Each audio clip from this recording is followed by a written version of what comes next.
welcome.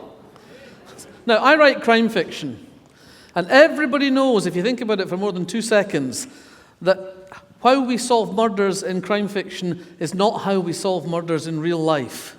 In real life, when somebody experiences sudden violent death, it's not going to be solved by Chief Inspector Grumpy and his sidekick who has to buy the drinks. It's going to be solved by a process of long, arduous, tedious tasks carried out by a small army of uniformed officers and people sitting in an office entering things into a computer. And frankly, that does not make for very interesting fiction. So, right from the start, I know I am asking you to come with me on a journey that suspends your disbelief.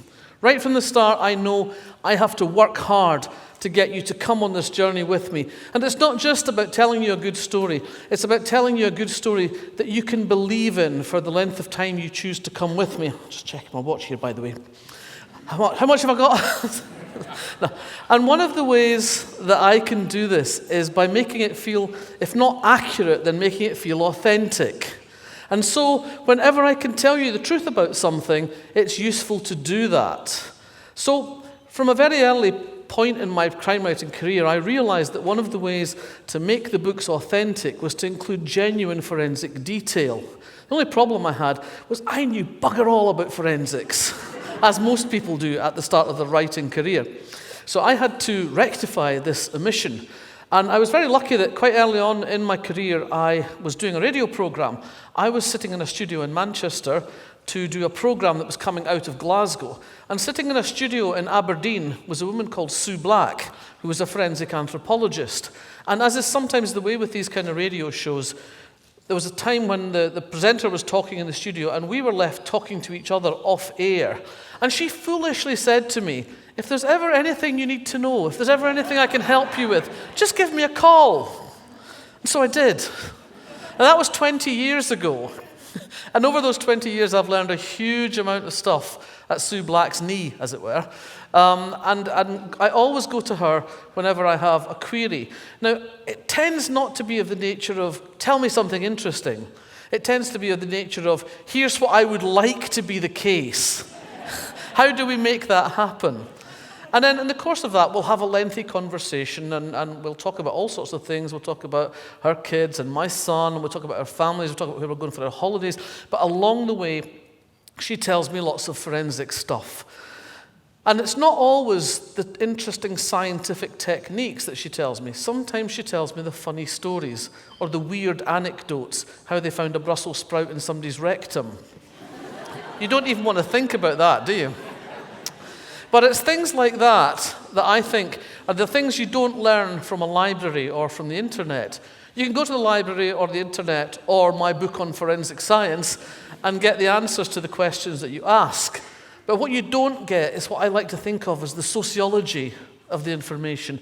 And that's what makes it come alive in the pages of the fiction. So, as I say, over the years, I have been exploiting my growing circle of friends in the forensic community for my own evil purposes, and finding out all sorts of interesting scientific things. And the thing I love about forensic scientists, one of the many things I love about them, is their willingness to share. They don't hug their knowledge to themselves and go, I found this out and I'm not telling you. They go like, oh yeah, there's this, and there was this, and there was this, and then so-and-so did that, and so we discovered this, and now it's like this. So over the years, I've learned all sorts of interesting things, like, for example, your teeth will tell a forensic anthropologist where you were when you were age 6 or 7, which part of the world you lived in. The long bones of your thigh will tell them where you've been living for the last 6 or 7 years of your life. Your hair will tell them what your diet's been recently, whether you've been doing drugs, whether they're illicit drugs or whether they're prescription drugs. And the most amazing one I found out relatively recently, I rang Sue Black because I was dealing with a cold case with a skeleton. And so I rang her and said, what's new in terms of bones and osteology and skeletons since the last time we talked about this a few years ago? And she said, there's a bone in your skull. Yeah. There's a bone in your skull that if we analyze it, will tell us where your mother was living when she was pregnant with you. Now, see, that feels like magic to me, you know? And that's the thing I love about this discipline, all these different disciplines, is that the scientists who do this stuff are dedicated. They really want to find out, they really want to find the next frontier and go beyond the next frontier to the one after that, because they love what they do. But they don't just love what they do as an abstract science. They love what they do because of what it does both for the dead and for the living. They always talk about what they do in terms of a service to the dead, and also about giving the dead back to their families and their loved ones, explaining to them what happened to the people they loved who died in mysterious circumstances or in terrible circumstances such as the Boxing Day tsunami or the Bosnian massacres during the post-Yugoslav wars. And so, with those things in mind, I was delighted to be approached by the Wellcome Trust to work on a book on forensic science, the history and the progression of forensic science. Now, the first thing I suppose I came to understand about this is that until you have an evidence-based legal system, you can have no justice. Before we had the development of forensics, particularly in the 19th century and beyond, the legal system was pretty random. You were found guilty if your skin was the wrong color, if you looked odd, if you weren't from round here, if your mother was handy with herbs. All of these things were reasons to find you guilty. There was no real sense of trying to find out the truth behind a crime. It was about putting someone in the box marked guilty so we could all go away and feel better about ourselves, so we could all think, right, that's dealt with, we can move on. But with the arrival of an evidence-based system, you finally start to arrive at something that has a much stronger sense of justice, that is rooted in finding out what actually happened. Now, I was really lucky in the course of this book that I got to meet a lot of really interesting people that I hadn't known before. And people sometimes ask me what were the sort of standout moments of working on this book. And for me, one of them was in a way what I least expected. Now, I don't know about you, but I'm not very keen on creepy crawlies.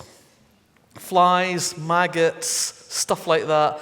It's not really what you want to engage with on a daily basis. But one of the fields that has become increasingly important in forensic discovery is forensic entomology. And essentially the way that works is there are a lot of very distinct kinds of fly. Now, they all look the same to me. They're these things that go buzzing about, usually in the summer when you've got left your fruit pie sitting on the table. But there's lots and lots of different kinds of these flies, and they all have a different gestation period, and they all have slightly different development stages. And a forensic entomologist can look at a particular array of maggots or a particular array of flies' eggs and tell you how much time has elapsed since they were laid, or how much time has elapsed since the maggots came alive. And all of these things can come together in the hands of the right expert to tell you the point at which a person was no longer alive, which is not quite the same as the time of death, but it tells you that last Tuesday they were already dead. And these are very useful things when it comes to drawing a timeline of sudden violent death. And so I thought I need to speak to a forensic entomologist. And I discovered Dr. Martin Hall, who is one of the curators at the Natural History Museum. And he's one of these people who is fueled by a passion for his subject. And the passion that he feels is for wee creepy crawlies and flies and maggots in particular. And so I went off to meet him at the Natural History Museum. And he took me to an eyrie up in the northwest tower of the Natural History Museum, all the way up these stone stairs, you know, that sort of cardiovascular workout before you actually get to your day's work. And he said sort of cheerily as we reached the top of the tower, which has a sensational view right across London, by the way. And he said, health and safety won't let us have our offices up here because there's only one way out in the event of a fire. Something, that's good. I said, but of course they're wrong. We could just go down a floor and climb out onto the roof and escape that way. I'm thinking, yeah, of course we could. Yeah. I look like a woman who's going to climb about on roofs. So we're up in these little rooms at the top of this eyrie. And there's a sort of mixture of things that are clearly to do with entomology. There are lots of little, those nice wee boxes that you get your takeaway food in, the wee plastic ones. There's lots of those full of maggots in different stages of growth.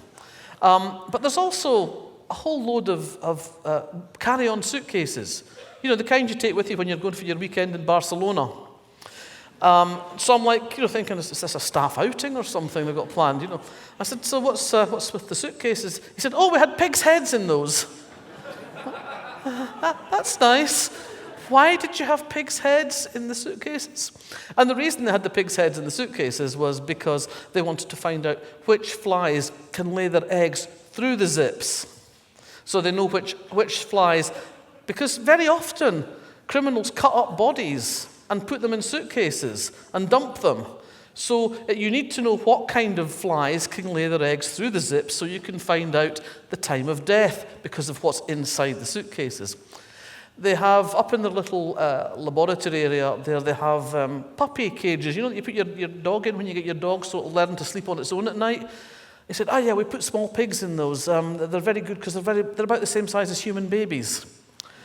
And it sort of brings home to you that this is beyond just a sort of random scientific experiment. These are actually real experiments done to further our knowledge of what happens when human beings do the terrible things that we do to each other. But what I was astonished by was the passion that Martin had for his subject. He was clearly absolutely fascinated by this. And just before I left, actually not just before I left, just before lunch, he took me down to show me. He said, I'm going to show you some iconic maggots. So we went downstairs and he showed me a case that had this little specimen bottle with some maggots in it, which came from a case in the 1930s involving a guy called Dr. Buck Ruxton, who murdered his wife and his wife's maid. And this case was a landmark case in forensic science because it was the first case where forensic entomology had been used. It was also the first case where they had identified the victims by superimposing an X-ray of the skull onto a photograph of Mrs. Ruxton when she was still alive, and thus demonstrating that this was Buck Ruxton's wife. So these were these little maggots in a jar, and I was amazed to think that, sort of here I was, sort of 80-odd years later, seeing what had been an absolute landmark in forensic science. For me, I felt incredibly privileged to be there and to have this experience and to learn this stuff. I was less enthralled when Martin offered to share his lunch with me, I have to say, because by that time I was kind of off that idea altogether. But that was just one example of the extraordinary journey that I went on in the course of this forensics book. And it's taught me huge respect for what happens in the courtroom. The problem, of course, is that with every advance in science, there comes the possibility of error, and there comes the possibility of things not working quite as we think they do. And just to wrap up, I'm going to tell you very briefly about the myth of fingerprints. When fingerprints were first developed at the end of the 19th century, everybody was excited. They thought it was magic. They thought it was extraordinary. At first, they thought, what's the world coming to? This is some crazy idea. It's like feeling the bumps on your head or palmistry. And then gradually it became accepted that we all have very individual fingerprints and that you can identify someone from the prints, ridges and loops and whorls on their fingers. This came to be regarded as an absolute. It came to be regarded as a science. It became like, their fingerprints there, they must have done it. But then in recent years, it's become clear that this isn't always as straightforward as it appears. Prints are not always left straightforwardly on a flat surface. Sometimes they're on a curved surface, sometimes it's only a bit of a print, sometimes it's blurred. And it's become gradually clear that fingerprinting is not a science, it's an art. It's a matter of opinion, it's not a matter of absolutes. So while we do have these astonishing developments in science that have completely altered the way that we see the world of legal system, we have to be wary. We have always to test those things against themselves and not entirely accept everything we're told. And in an evidence-based system, that does present one or two problems for us. So thank you.